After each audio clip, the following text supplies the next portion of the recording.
Hello, everyone. My name is Dr. CarrieLynn Reinhard. I am an associate professor at Dominican University. I'm trying to get it there. We're a Catholic, small liberal arts private college in the suburbs, west suburbs of Chicago. And I'm here today to answer the 6 questions that have been so thoughtfully posted for us and to contribute, hopefully, in some way to this interesting dialogue we have going on about how to do communication research. So, what topics that I study in my research? I'm primarily interested in how people engage with communication technologies. Um, I try not to use terms like media and things like that because it's not just media that I'm interested in. Um, and I kind of take a different approach to things like interpersonal communication and mass communication and social media, mass media and interpersonal media and so on and so forth. But basically, I'm interested in how people make sense of communication and largely how they make sense of when they communicate using all of these different technologies that our species has created through the millennia, going all the way back to, basic cave paintings and writing and so on and so forth. I specialize more in digital communication, but it's not the only thing I'm interested in. And I'm also really interested in looking at fan studies, looking at trying to understand how fan studies and that concept of the fan and fandom apply outside of just popular culture. I'm interested in understanding the ways in which our communication with one another shapes who we are, is shaped by who we are, is shaped within situations. But I'm also kind of just interested in the larger question of what is communication and kind of getting at that more of a philosophical idea as well. That's not so much for research as it is kind of where that second question comes in, that paradigms that guide your work. I don't really subscribe to any one particular paradigm. I have a lot of interest in positivism in the sense of the recognition of an objective physical reality, but I am also very interested in that interpretive sense-making phenomenological approach and how people act as agents within their own lives and how they engage with that objective reality. And I'm also very interested in that co-constructed nature of, well, all of the subjective realities, of fictive realities. I think we just saw over the Trump presidency that idea of what is reality is a really fascinating question right now, and how people come together to both construct, deconstruct, and reconstruct reality through communication is something I'm particularly interested in. So I kind of take things from various different paradigms. I like to say I'm transdisciplinary, transparadigmatic, transjective. I like that idea of not being boxed in by a particular approach or a particular way of thinking. What methods do I typically use? Well, because I'm a dabbler, as my PhD advisor once said, which I guess was a critique. I like to use whatever method works best for the study I'm doing. And that's kind of how I approach teaching communication research methods as well. I focus on giving a broad overview of quantitative and qualitative approaches so that they can understand the strengths and weaknesses of these various methods, which I refer to as recipes, and then methodologies, kind of like different cuisines. But I like giving them different methods for sampling, data collection, data analysis, even research communication. And hopefully at some point, encouraging them to, mix and match. It's kind of like that, that fusion cuisine idea. You have different culinary approaches to producing food, and you can become very skilled in one culinary school and one specific cuisine. But I think life is far more interesting and food is far more interesting, and thus research is far more interesting when we put them together in new ways, when we recognize the strengths and weaknesses and try to put things together so that strengths of one offset the weaknesses of another. So I have done studies that have been strictly interview. I've done very structured interview. The methodology that I was trained in during my graduate studies was sense-making methodology. I did my PhD at Ohio State University under Brenda Dervin, who created the methodology, sense-making methodology. And I was her last PhD student. And I really like that methodological approach for a lot of different reasons. One is it has a very strong meta-theoretical perspective, and the way that it looks at communication is a way that I look at communication as well. But I also like the structured interview approach because I do have a little bit of that quantoid in me, and I really do like statistics. So I like having a systematic way to interview people that disempowers me as the interviewer so that I'm not defining the parameters of the interview. Ooh, look at my arm disappear. But I'm allowing them to speak to their experiences in their own voice, with their own words, but in such a way that I can then compare people. And not just compare people, but compare the same person across different situations. And that comparison then means I can bring in more quantitative tools like content analysis and run descriptive and inferential statistics so I can find patterns that way. When I was working with her at Ohio State University, I was her research assistant on a $1 million grant from the Institute of Museum and Library Services. And we did a large interview study where we interviewed, I can't remember the exact number now. It's like 100 some people, if I remember correctly, but there were thousands of pages of transcribed interviews. And we had to run through various content analytical schemes to code all of those. And then we manipulated SPSS databases in such ways that we could actually run various types of statistical tests. And we had then the ability to have both the qualitative and the quantitative reporting, which I really like. And I like that approach. I used that in my postdoc when I was looking at how people make sense of virtual worlds. I've done that in my Fractured Fandoms book when I was looking at how people make sense of conflict that they've had with other fans. And I like using a methodology and a method that allows me to collect rich data, which then allows for both a qualitative and a quantitative analysis.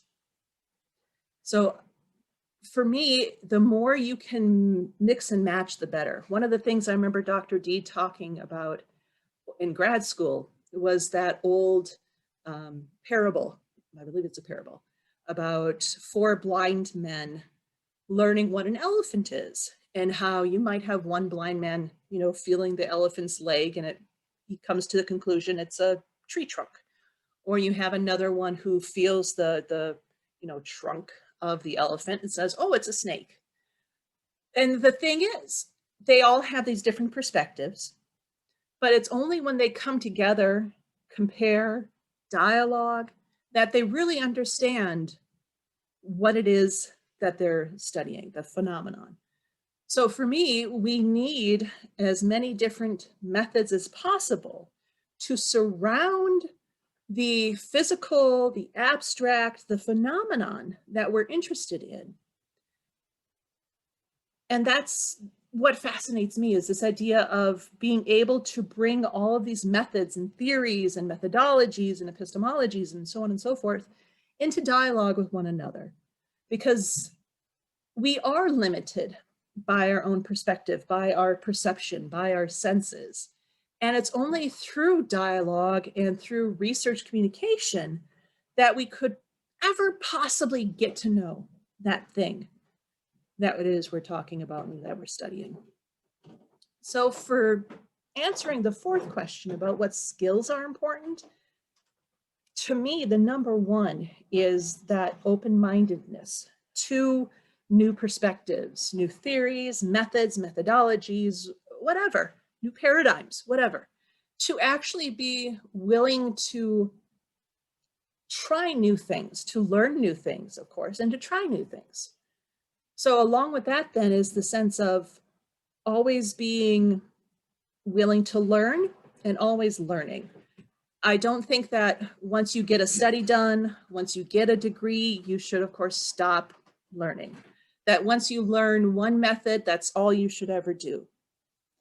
The best way to add to the collective knowledge of humanity is by being open to learning new ways of doing so, and open to learning what we've learned in this entire collection of knowledge.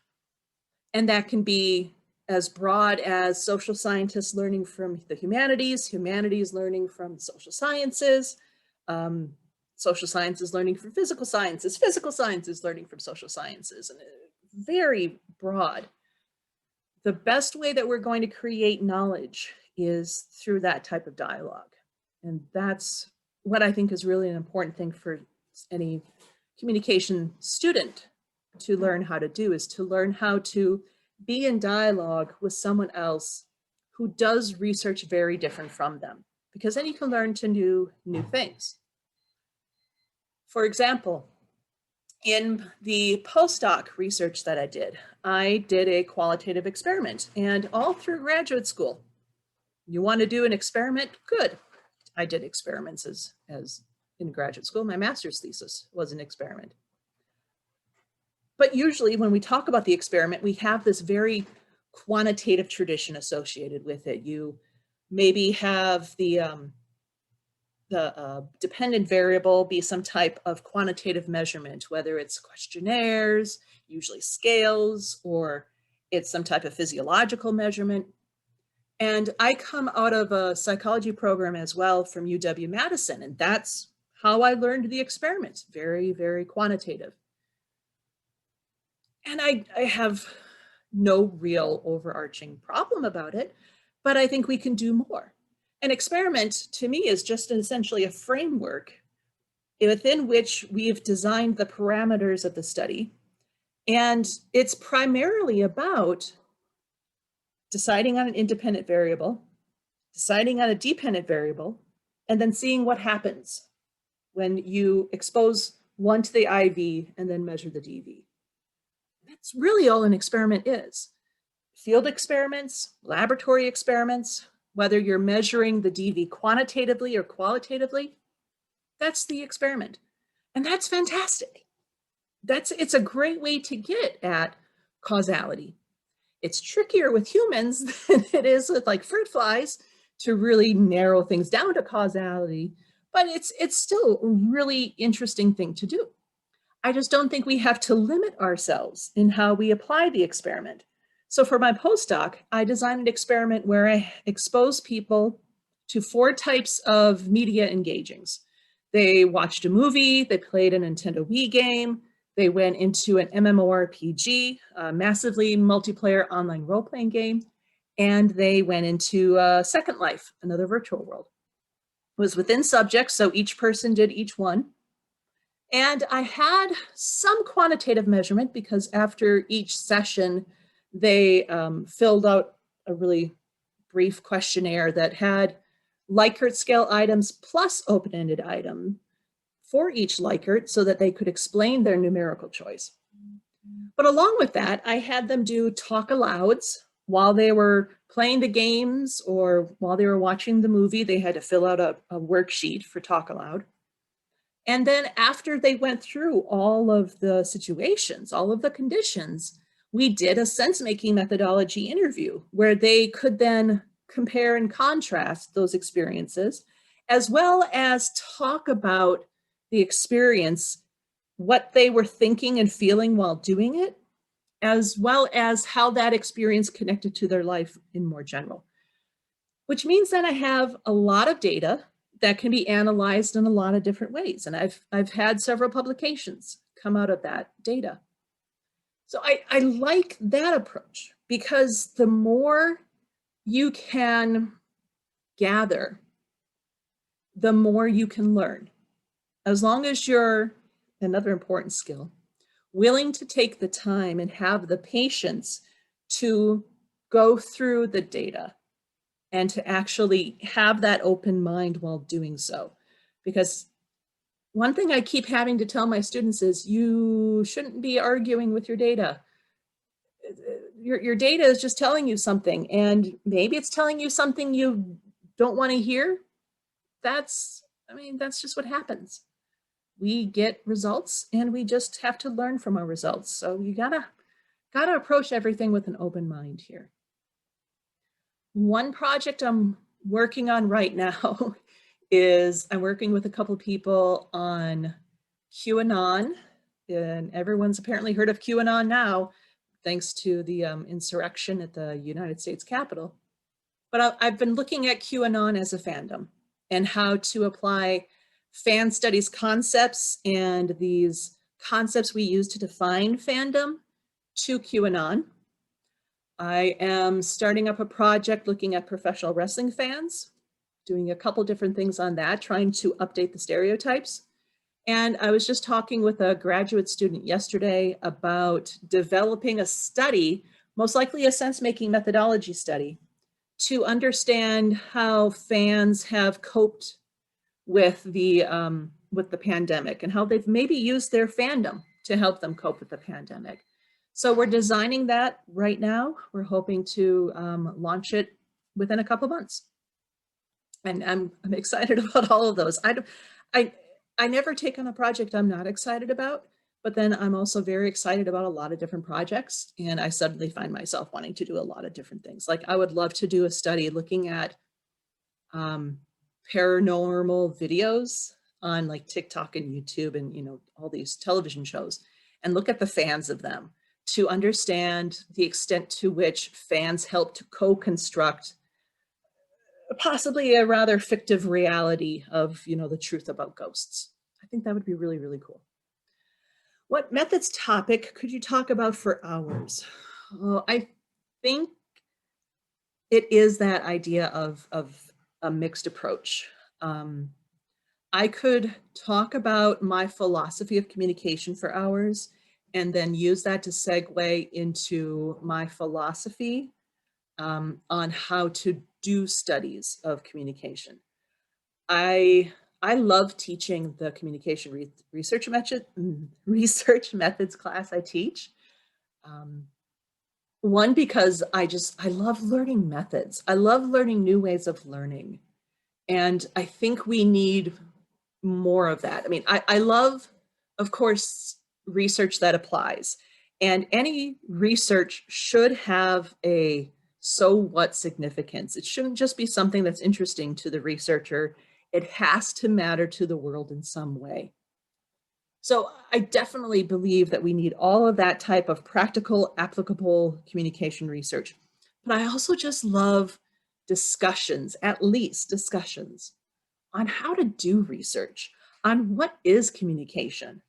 I love these larger philosophical discussions, and I'm not at a place that has a graduate program, so I don't get to have these discussions that much with students. I have some undergraduate students who are immensely talented, and I always push them into graduate school. And we do have those discussions every now and then, but I mean, it's not the same. So I love talking about these larger issues. And I'm actually thinking through how to write about that right now. Now that I've been teaching and been a professor for 10 years, I'm kind of doing that reflection back on where we are as a field and what it is that we're doing. What does it mean to study communication? What is communication? So that's something I could go on about forever. And it may not be exactly what they're interested in talking for this video, but I would love to talk about that. I also can go on about using sense-making methodology for a very long time. I've done it many different ways now. I've worked with my advisor after graduating with on a lot of different projects. I've thought a lot about how to apply it to audience studies, reception studies, span studies, and so on and so forth. And that's something I can also really go on for a long time. But it also ties into that larger discussion about, you know, how to study communication, what is communication, and all of that as well. So if anyone's interested, I do recommend going to sense-making.org. It's a website that has been constructed and is being maintained by former Dr. Dervin students to provide more information about sense making. And if anyone is interested in talking more about any of those larger issues, I would love to have those conversations. You can find me at, there we go, Dominican University. I am in the Communication Arts and Sciences program. I am also editor for the Popular Culture Studies Journal, where we are trying to do different ways of research communication, which I highly believe in. Thank you, Patty Lather from OSU. And I am also president of the Professional Wrestling Studies Association, where we again try to be very mixed methods, transdisciplinary, all of that as well. So I hope this has been interesting at the very least, maybe inspiring in some ways. And I'm always willing to talk about any aspect of it.